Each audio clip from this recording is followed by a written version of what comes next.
Rajamahendravaram JN రోడ్డులో ఉన్న మన్యం gardens లో 19వ తేదీ ఆదివారం జరిగే బ్రాహ్మణ ఆత్మీయ సమావేశానికి బ్రాహ్మణ సంఘాల కుటుంబాలు భారీగా తరలివచ్చి జయప్రదం చేయాలని జేఏసీ ఆహ్వాన కమిటీ నాయకులు విజ్ఞప్తి చేశారు. ఈ కార్యక్రమానికి సంఘీల నుంచి విశేష స్పందన వస్తుందని తెలిపారు.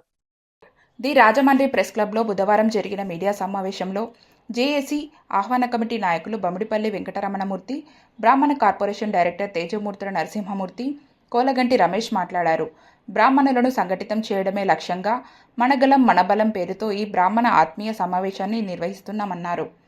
బ్రాహ్మణులు ఎదుర్కొంటున్న సమస్యలను ప్రభుత్వం దృష్టికి తీసుకుని వెళ్లి పరిష్కరించడంతో పాటు వచ్చే ఏడాది జరిగే గోదావరి పుష్కరాల సందర్భంగా విధులు నిర్వర్తించే వారికి గుర్తింపు కార్డులు జారీ చేయడం వంటి విషయాన్ని ఈ సమావేశంలో చర్చిస్తామన్నారు. 18వ తేదీ శనివారం మన్యం గార్డెన్స్లో ఉదయం గణపతి హోమంతో కార్యక్రమాలు ప్రారంభిస్తామని, సాయంత్రం 5 గంటలకు మార్కండేశ్వర ఆలయం నుంచి పురవీధుల మీదుగా బ్రాహ్మణ యువతతో భారీ బైక్ ర్యాలీ జరుగుతుందన్నారు. హరే శ్రీనివాస భజన మండలి ఆధ్వర్యంలో వెంకటేశ్వర స్వామి వారి వైభవంపై సాంస్కృతిక కార్యక్రమం ఉంటుందన్నారు. 19వ తేదీ ఆదివారం ఉదయం 9 నుంచి మధ్యాహ్నం 2 గంటల వరకు ఆత్మీయ సమావేశం అనంతరం విందు జరుగుతుందన్నారు. సమావేశంలో ఇతర నాయకులు దూర్వాసుల సత్యనారాయణ, ముత్య సత్యనారాయణ, నిమిషకవి వెంకటేష్, రెంటచింతల శ్రీనివాస్, ముత్య శంకర ప్రసాద్, పోరంకి సాయిరాం శర్మ, కాశీపట్నపు మణికంఠ, కొటికలపూడి ఈశ్వర్రావు, కోలగంటి నాగరాజు, దువ్వూరి గోపి, పోట్నూరి రవిశర్మ తదితరులు పాల్గొన్నారు. డైరెక్టర్ ఆంధ్రప్రదేశ్ బ్రాహ్మణ వెల్ఫేర్ కార్పొరేషన్. మన బలం అనే నినాదంతో ఈ యొక్క ప్రయాణాన్ని చేస్తున్నామండి. బ్రాహ్మణులందరికీ కూడా అక్కడికి విచ్చేసి మన యొక్క ఆలోచనలన్నింటినీ కూడా పంచుకుని మనకి ప్రభుత్వం ఏ రకంగా న్యాయం చేస్తుంది, ఏ రకంగా మనం ఎదరికి వెళ్ళాలనే దిశలో ఈ యొక్క సభను ఏర్పాటు చేసుకున్నాము. అలాగే రానున్న పుష్కరాల గురించి కూడా ఇక్కడికి అనేక ప్రదేశాల నుంచి కూడా ఇక్కడికి పురోహితులు వస్తూ ఉంటారు. వారికి కూడా వసతి, అనేకమైనటువంటి సదుపాయాలు, అలాగే పుష్కరాలకి ఈ పురోహితులు చేసుకునేటువంటి కార్యక్రమాల నిమిత్తం కర్మలు చేయడానికి దానికి కూడా వారికి ఒక గుర్తింపు కార్డు ఇచ్చే దిశ కూడా ఇందులో భాగస్వామ్యం చేస్తున్నాము. అందుకనే అనేకంగా తరలిరండి అని చెప్పి ఈ సభను నిర్వర్తిస్తూ ఉన్నాము. కాబట్టి మీరు మిత్రులందరూ కూడా మా యొక్క సభని జయప్రదం చేసి మీరు కూడా అక్కడికి విచ్చేసి మా యొక్క బ్రాహ్మణ ఆత్మీయ సమావేశాన్ని దేశమంతా కూడా తెలిసేటట్టు మీరు కూడా ప్రయత్నం చేస్తారని చెప్పి మనస్ఫూర్తిగా కోరుకుంటాము.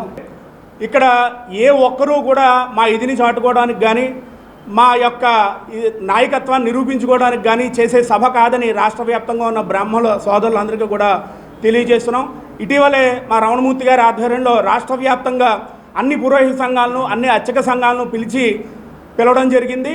అలాగే అందరూ కూడా ఈ సభకు విచ్చేసి కేవలం ఈ సభ నిర్వహించడానికి కారణం ఏంటంటే, రాష్ట్రంలో ఉన్న బ్రాహ్మణులకి, అర్చకులకి, పురోహితులకి, బ్రాహ్మణ మహిళలకి, ముఖ్యంగా బ్రాహ్మణ విద్యార్థులు ఎవరైతే ఉన్నారో వారందరి కష్ట నష్టాలు కూడా సహృదయంతో ప్రభుత్వం దృష్టికి తీసుకువెళ్ళి ప్రభుత్వం యొక్క సలహాలు సూచనల మేరకు మేమందరం కూడా బ్రాహ్మణ జాతికి మేలు చేసే విధంగా ఈ సభ ఉండాలి అని చెప్పి రాష్ట్రంలో ఉన్నటువంటి కొంతమంది పెద్దల సహకారంతో, అంటే ఈ యొక్క సభలు నిర్వహించినటువంటి పెద్దల సూచనలతో మేము ఈ యొక్క సమావేశాన్ని జూలై 19వ తారీఖున నిర్వహించడం జరుగుతుంది. బ్రాహ్మణ ఆత్మీయ సమావేశం జేఎన్ రోడ్లో మన్యం గార్డెన్స్లో జరుగుతుంది.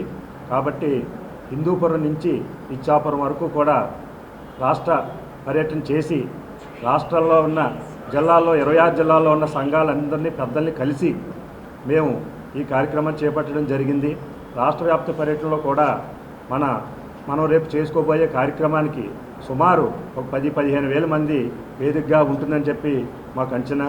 కాబట్టి రాష్ట్ర స్థాయి బ్రాహ్మణాత్మీయ సమావేశం అనేది పార్టీలకు అతీతంగా కేవలం బ్రాహ్మణ్యం గురించే మనం ఈ కార్యక్రమం చేసుకోవడం జరుగుతోంది.